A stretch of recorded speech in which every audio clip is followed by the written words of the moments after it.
Well, I would say the biggest thing that comes to my mind is to be patient with yourself. That this is a very big transition.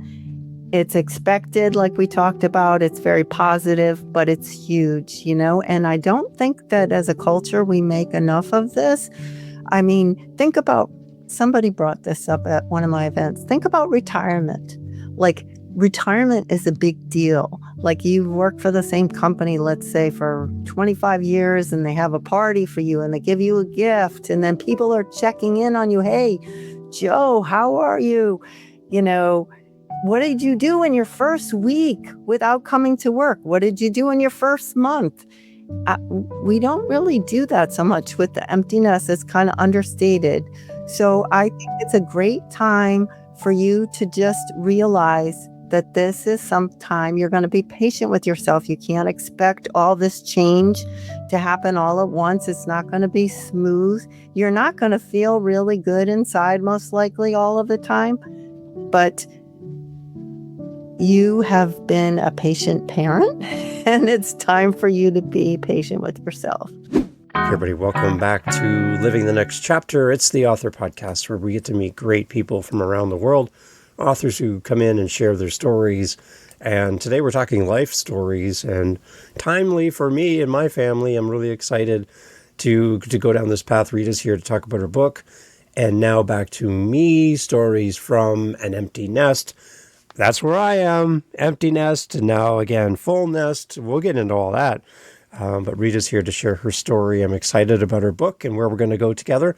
So if you are a parent and your children are getting to that point where college and university and kids are exiting the home and you're like, what now? Well, then Rita's got the perfect book for you. And now back to me. Rita, welcome. Nice to have you on the show. What a nice introduction. And I can't get into the conversation with you. I love it. Okay, so Rita, let's start here. Where are you in this great big globe that we live on? Where are you? I live in Jamestown, Rhode Island, which is across Narragansett Bay from Newport, Rhode Island, which I think more people have probably heard of. And that's where I grew up. And the best thing I can tell you is it's beautiful. There are rolling farmlands and miles of coast along the Atlantic Ocean. Nice. I can remember being a teenager, and my first job was as a waitress at Howard Johnson's serving fried clams. And I remember the best part of all of that was when my shift was over, I hopped on my bike and I just went pedaling to the ocean and jumped in at the beach and washed all that grease from my hair, and then I would fall asleep on the warm sand. So it's a lovely place. I would say it makes you want to go outside and experience nature and hike and run and play tennis and golf and just sit there on a bench and look at the ocean. That's all nice. Beautiful. Well, sounds like a beautiful place. I've never been to Rhode Island, anywhere around there, so I got to come sometime, right? Yeah, it's not that far from you. Oh, yeah, it's not that far at all for me. No, that's right. Okay, so it's on my list. On my list. I've got all right, and maybe some clams. Maybe some clams too, right? Clams. They have them everywhere. All right. So you're all set. Awesome. That's good. Rita, your journey as an author, how did all this begin for you? How did you even get onto this path, just become an author and write a book? To be honest, I was a writer for the Providence Journal. I wrote a column for many years. That kind of happened midway through being a mom, and I got this opportunity to do that, and I loved it. I got to write about anything I wanted once a week, and my column, I was just so blessed with it. It's like I think I'm a very curious person to begin with, so to have this like carte blanche to go talk to anyone you want and ask them any question you want was like wonderful. So nice. I talked to cancer patients and homeless people and veterans and farmers and just about anyone. And I also had the privilege of interviewing Sally Ride and Walter Cronkite and Dave Brubeck and many others. Wow. in the end, I just loved doing that. It was a wonderful writer's challenge, too, for you writers out there, because at the time I had 800 words to work with each week. And so the objective was to tell my story in that time, beginning in that space, beginning, middle, and end. And it was actually, over the years, became a wonderful constraint because I had to learn how to choose my words very wisely and make my point very succinctly. And I think that's something that readers really, really appreciate. So that's how I started. Interesting. So that having that 800 character limit or word limit, do you think that really helped shape you as a writer today to kind of be able to write concisely and to the point like that? Okay. Absolutely did. And so then going on to my book, it was not that surprising that, as a writer, one of the ways that I started to process my thoughts and feelings when my youngest left for college, and there I was in the empty nest feeling kind of unmoored, I started to write every morning, and the way that all came out of me was in stories like my columns. So my book ends up that it is a memoir, but it's all these individual stories of that time in my life that are stitched together by really chronology. So Okay. So the idea for the book came from just the experiences of going through that empty nest transition then for you? yes, I was not intending to have a book.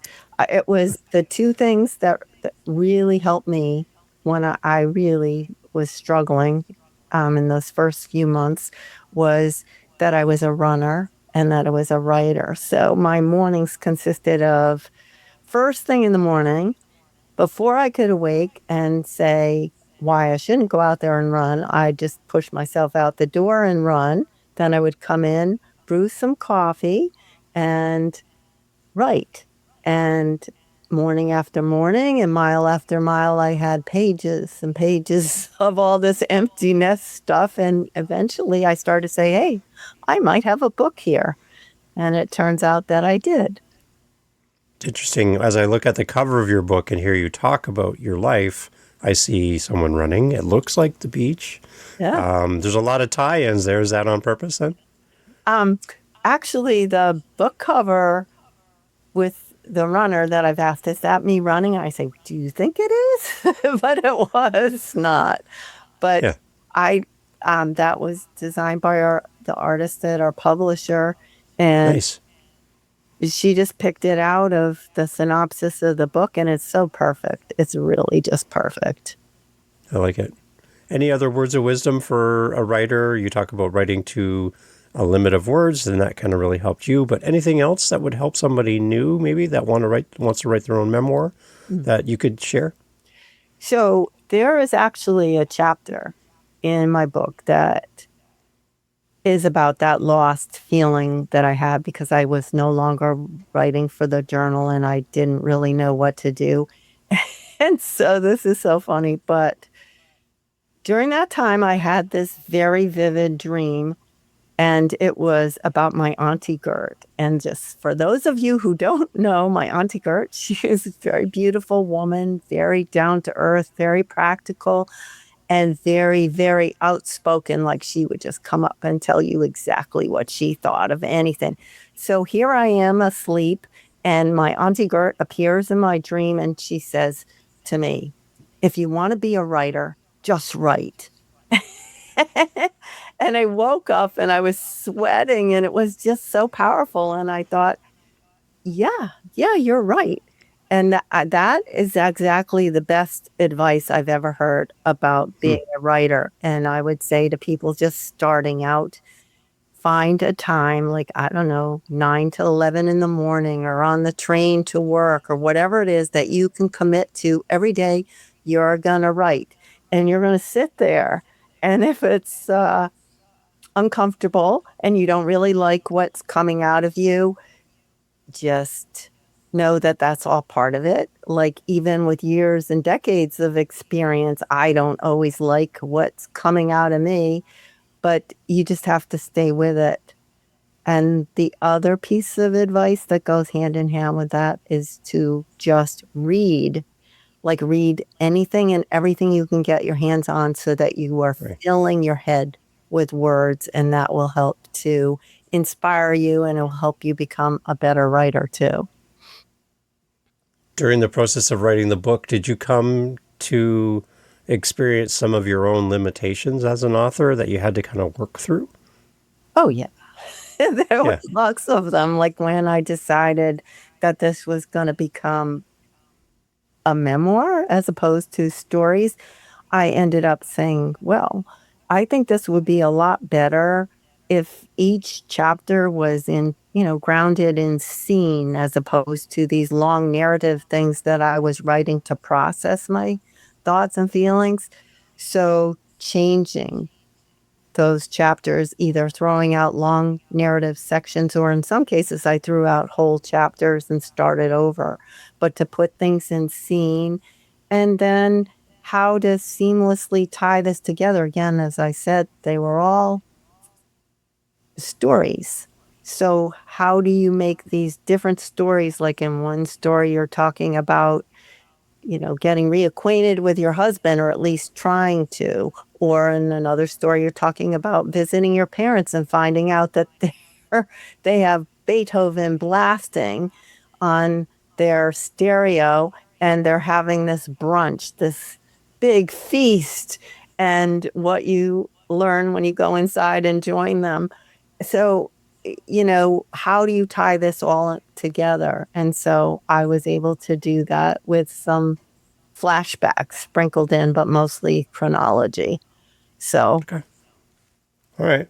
The title of your book is interesting to me because it seems to allude to the fact that I know, as a parent myself with 3 adult children now, as a parent, when your kids are small, your whole identity is wrapped up in your children. Your whole identity is wrapped up in scheduling and school and taking your kids here and there, doctor's appointments and sporting events. And you're just always about the family, always about the kids.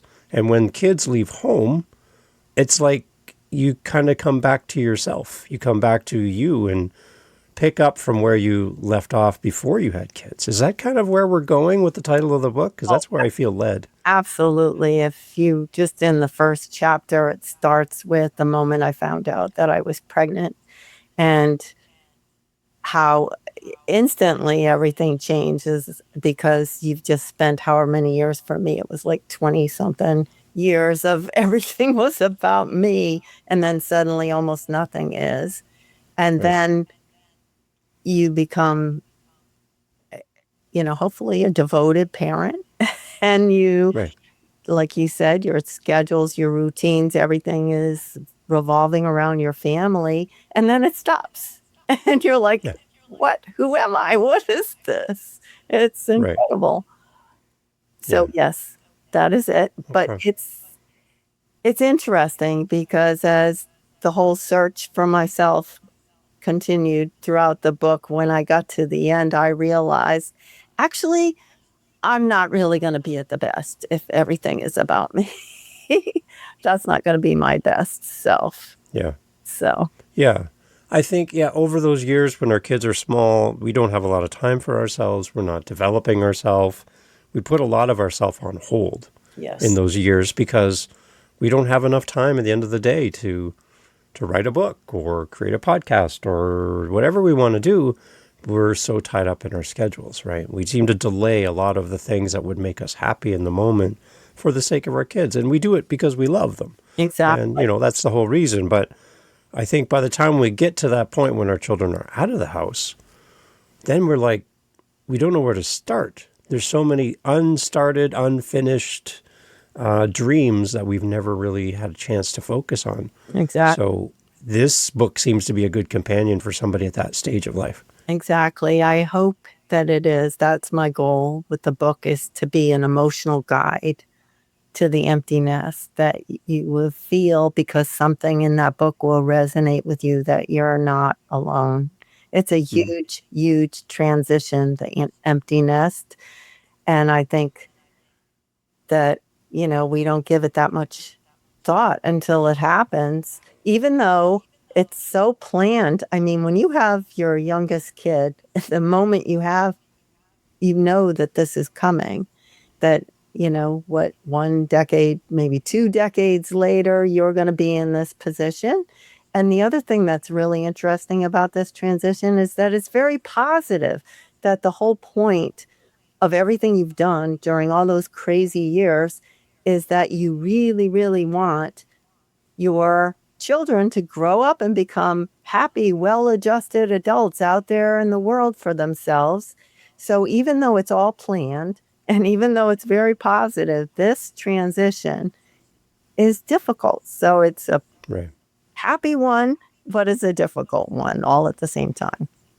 Yeah, and we chatted about this, you and I, together earlier, that for our family, we have 3 children, and they all left around the same time, which was a huge kind of take off the bandage in one swipe type thing. It's like, wow! Yeah. Like, we've gone from 5 people in the house to 2 in a period of 2 months-ish before everyone left, and it was just this mass exodus. And for me, my initial response was, look at all the free time we have. Wow. I'm celebrating.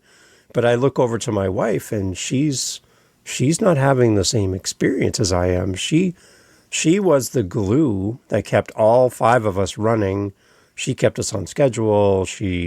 That was her love language to us. Yes. And it was like somebody took her words away in that moment. She couldn't do the things that brought her joy, and as she served her family, because everyone's gone.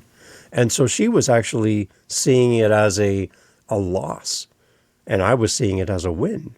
Yeah. And as we realized that in conversation together, I realized I needed to tone down my joy in the sense of being super excited about all this free time, and also understand that she needed some support in this moment. Yeah. So there is that side of it too, right?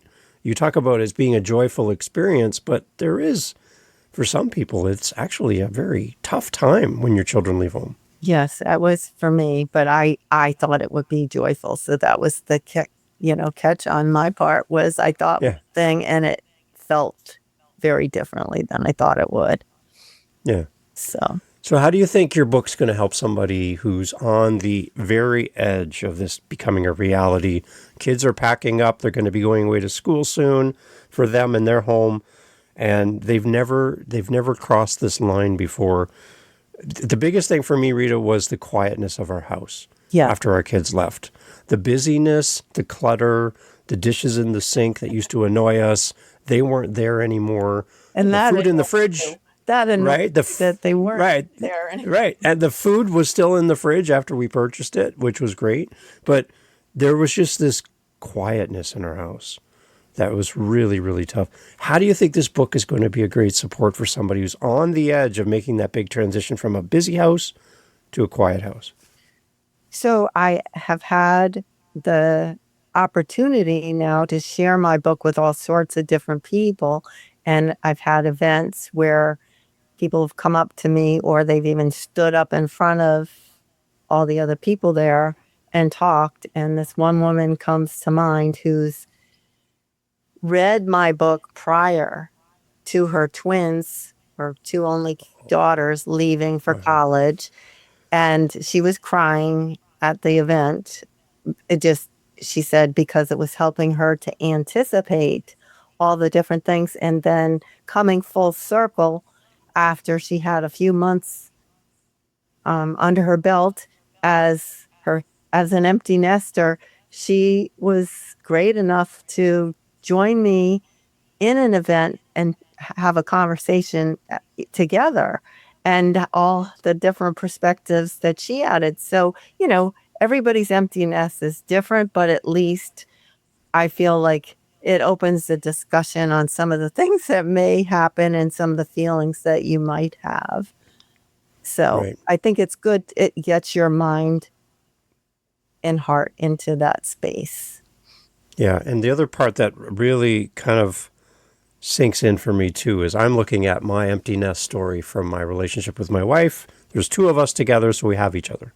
There's a lot of single parents in our world, single moms, single dads. The point. And when their children leave, there's no partner in the room to support you. And I think that's another part that we don't talk enough about Yep. is how do you do this on your own, Yeah. right? And I And think your book could be a great support too for that. corollary to that, in my travels, talking about empty nest, I found that this is a real critical time for your partner and you, because many people don't survive. Many marriages do not survive this time, because they had related so much to each other in the way of mom and dad, and then it's not there and they go their separate ways. So yes, that is it's very difficult. And Yeah. it's Yeah. so on any end. I I know we've talked about the whole thing about one of the surprises that I had in my empty nest is all the other changes that come at you. Like, who is this man I'm married to? And what am Right. I doing with him? And there's lots of that in the book, and some of the chapters are pretty hilarious about our attempts to get to know each other again. Let's Reconnect, right? yeah. Yeah. So Yeah. that's part of it. It's interesting. Yeah. The one thing I have another podcast called Dad Space. We talk about it over there as well. But my suggestions to people who are getting close to the empty nest stage, Mhm. if you are in relationship with your partner, is to invest in each other early, Yes. way before the reality of your kids packing up and moving out. You need to invest in each other. Your kids are old enough to take care of themselves. The two of you need to go and spend time together. Yeah. Reconnect, build that solid foundation for what's to come, That's like in preparation. Don't wait until the kids leave great. to start. Great Start earlier than that, right? advice. I had people tell me again in my empty nest tour how they, scheduled vacations, or they even when they were going to drop their kids off at college, they had a vacation scheduled that after they didn't go home, they went right to vacation so that they could be together and have fun and kind of reconnect. And I thought, well, what a great idea. I've got to say, I had none of that. I did not anticipate it. I don't know why it's so obvious, but Interesting. So from the stories in your book, then, what kind of things do you cover for readers within the covers of your book that kind of we can anticipate as a reader? What kind of things do you like to make sure that well, your readers pick up on? so again, it's based on my experience. So it covers everything from, my feelings about the whole time and the things I did to kind of cope and learn and grow and stretch.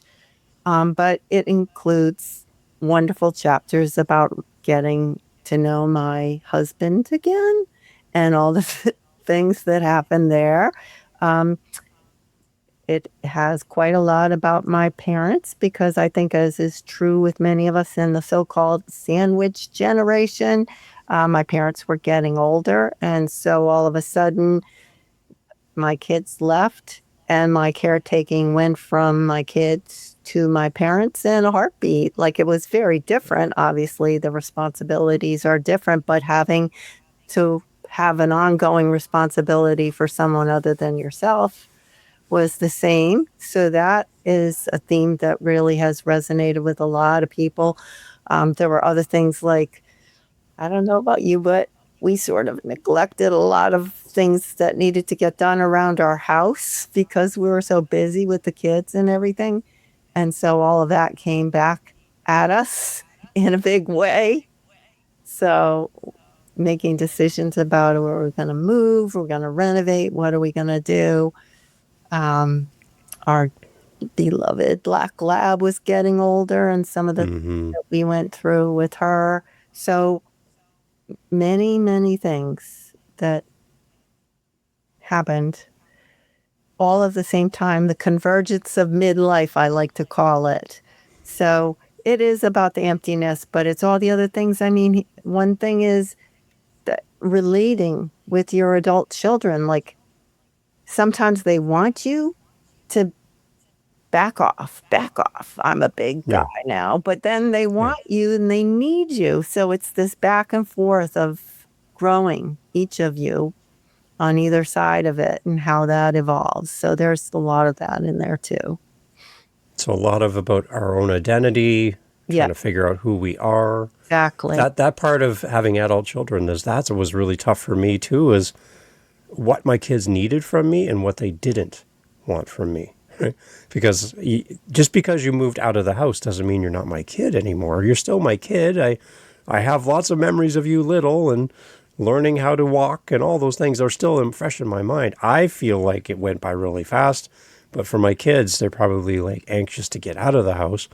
I'm anxious to keep you around. So I just kind of struggled kind of figuring out my place with my children. Like, and then once they have their own children, then you're like, I don't even know, because it's your discipline with your children, and I would go this way, but you want to go that way. So now I have to learn how to parent through my children to their children. There's a whole nother element of that when you have grandchildren come into the play. You start all over again, right? It's that part, yeah, but I will keep that in mind. Yeah, keep that in mind. It's really hard because you want your children to establish their own identity, but at the same time, they're still your children, right? You still see them struggle, and you want to help, but you don't know how far you can go without going too far. Sorry about those noise. Yeah. Right? You just don't know how far you can go with your kids before you go cross the line, and they're like, hey, that's enough. Back up, back up. I got this, right? Yes. Yeah, and it sounds like you've had some interesting things going on with you in your empty nest now.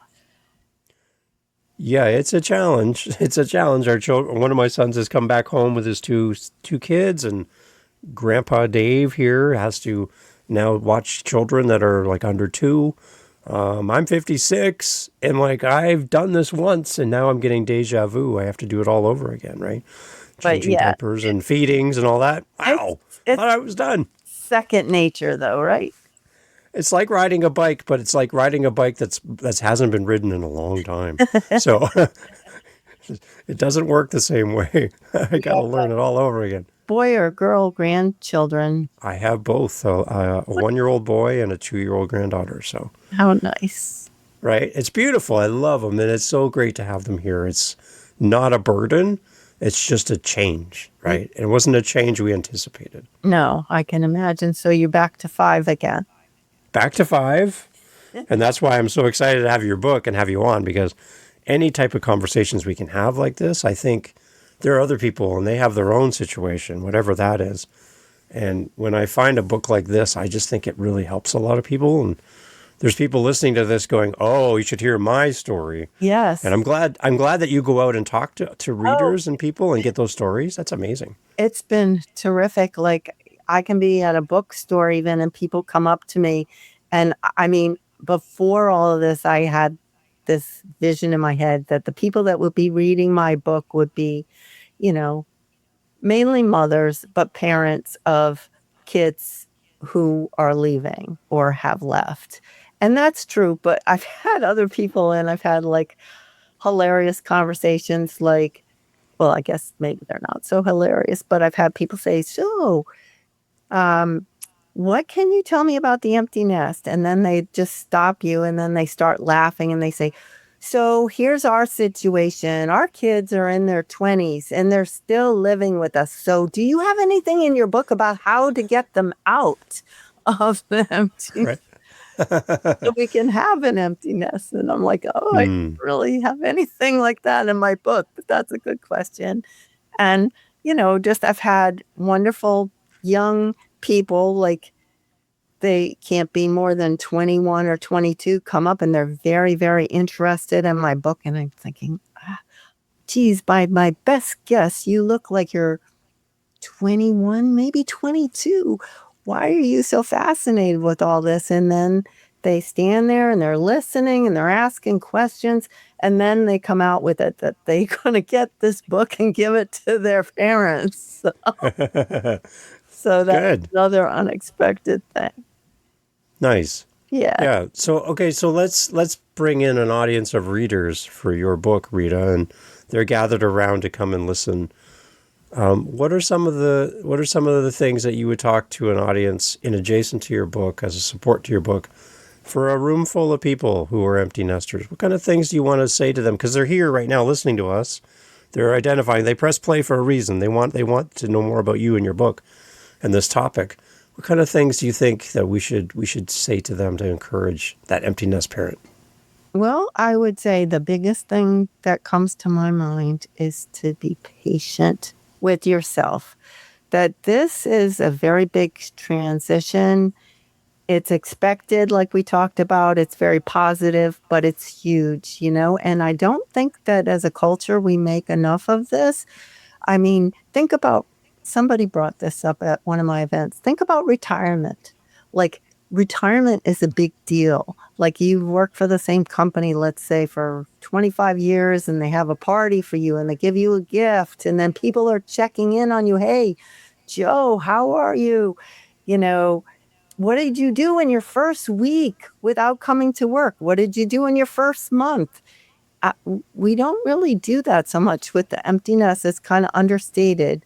So I think it's a great time for you to just realize that this is some time you're going to be patient with yourself. You can't expect all this change to happen all at once. It's not going to be smooth. You're not going to feel really good inside, most likely, all of the time. But you have been a patient parent, and it's time for you to be patient with yourself. Okay. What about one word of caution maybe for an empty nest parent? Something that maybe your book talks about, but something that if you had a chance to go back as a parent, you're like, I probably would have approached it differently now that I see it in this perspective. Maybe I could have done better in that situation. Anything kind of stand out for you as a parent? You mean looking back on when you were a parent? Yeah. Well, I guess there's the times when you worry a little too much because they're not under your roof and you can't see what they're doing. I had a very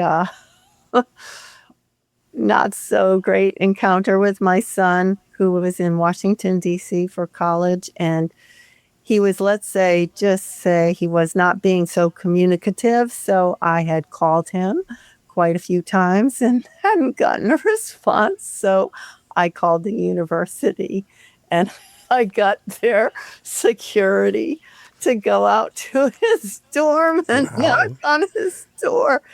And of course, you can imagine, I got it all. Mom. I got the mom call, but it was like, I'm okay. And now I'm going to hang up. So that was pretty fun. There you go. But yeah, I think I could just relax a little bit more about them, but it's hard. Yeah, it's hard, right? There's a lot of love there and there's a lot of concern. And the one thing that somebody told me when my firstborn, when we were in the hospital with him, when he was born, was somebody said, get used to the idea that your heart beats outside of your chest now that you're a parent. That's wonderful. Like, there's a piece of you that you can't always know where they are, how they're doing, where they are. Like, if you ask me right now, apart from my youngest son who's upstairs with his children at my house, the other two, either my daughter and my oldest son, I have no idea what they're doing today. Yeah, I haven't talked to them today because they're busy doing life. My oldest son works in construction. He's probably working somewhere building something. But we occasionally meet up through text, but get used to your heart beating outside of your body, right? And that they're going to follow their own path in life. And you can teach them as long as you can, but at one point they're going to make a move and move on with their life. That's the natural order of things. That's what we do as parents. We help our kids grow up and we give them the right foundation and we cheer them on, but we're not tied to the results. Yeah. Right? That's not how we measure our success as parents, through the success or failures of our kids. We did our best. Yes. And up to that point, now it's their turn to kind of to figure out the world on their own, right? Yeah. That was really hard for me. It is hard. To not hide failures from my kids so that they wouldn't fail, right? I want them to succeed in everything, right? But sometimes they're going to make a mistake. Yeah. But all we can do is be there for them, right? That's right. That's hard. It's hard because as they get older, it becomes a lot less hands-on. And so Right. I always felt like I could control a lot more when they were very little, and then it just kept getting away from me from there. Yeah, I see it kind of a role switch from being a parent to being a partner, Yes. right? We are a partner with our kids as they do life now. They still love having that support, Yeah. especially when they need money. That's always fun. Yeah. Those requests still come in, but they love having a partner in life instead of just a parent, right, to them in their new stage. So, Yeah. That's true. And that's I part love it. the whole emptiness process is the evolving relationship between you and your kids, how it Excellent. changes. So, Rita, somebody standing at the bookstore, they're in that section of the store that's all about empty nest, and your book is featured there. They're looking at it. They're deciding whether or not this is the book for them, and you walk up to them in the bookstore and you're like, oh, this is my book. Yes. What would you say to that parent as they're making a purchase decision about your book? If you could talk to them for a moment or two in the store, how would you explain this book to somebody who has never read it before? Again, I would say that I think this could be your emotional guide to the emptiness. And I think that reading the stories in it are going to make you feel that you're not there alone, that there's other people that have gone in this transition, and the feelings and the thoughts and the actions even that you're experiencing, you're not alone. So Beautiful. I love it. Rita, where do we go to connect with you as a reader? We want to follow our favorite authors. And I know you've talked about other things coming up in the future, which is great. But where do we go? How do we connect with you as listeners? So you could go to my website, which is ritalussier.com. And I have some of my stories there. I'm also on Substack, and I publish regularly on there. And I mean, I'm on social media too, LinkedIn, Facebook, Instagram, which I'm just trying to figure out myself, but I have help, so that's good. It's a whole new great. world. It's a whole new world. I love it. Can you give us a little taste of what you're working on in the future? Because I want to have you back, Rita, in the future to come and talk about new projects. So I'm selfishly asking for that reason, so I have more time with you. But can you tell us a little bit about what you're working on in the future?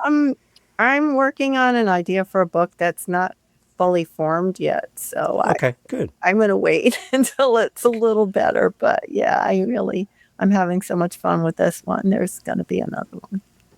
I love it. Okay, well, keep us in mind. Come back because we want to celebrate with you when that's ready as well. I will, and I hope that you and your wife get some inspiration out of the book.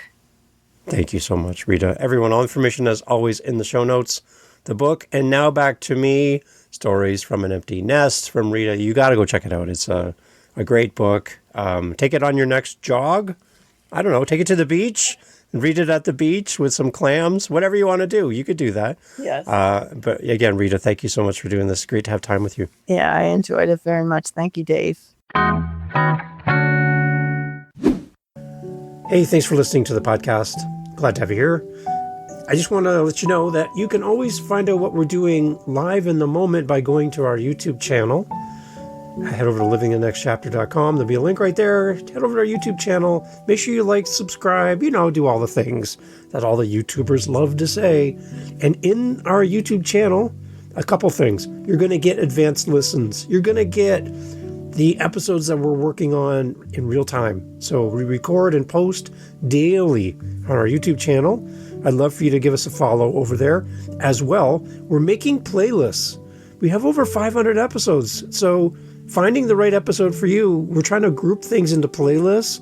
So if you like children's books, if you like business, you like historical fiction, we're grouping our authors together to make it a little easier for you to find your favorite next author. So head over to livingthenextchapter.com.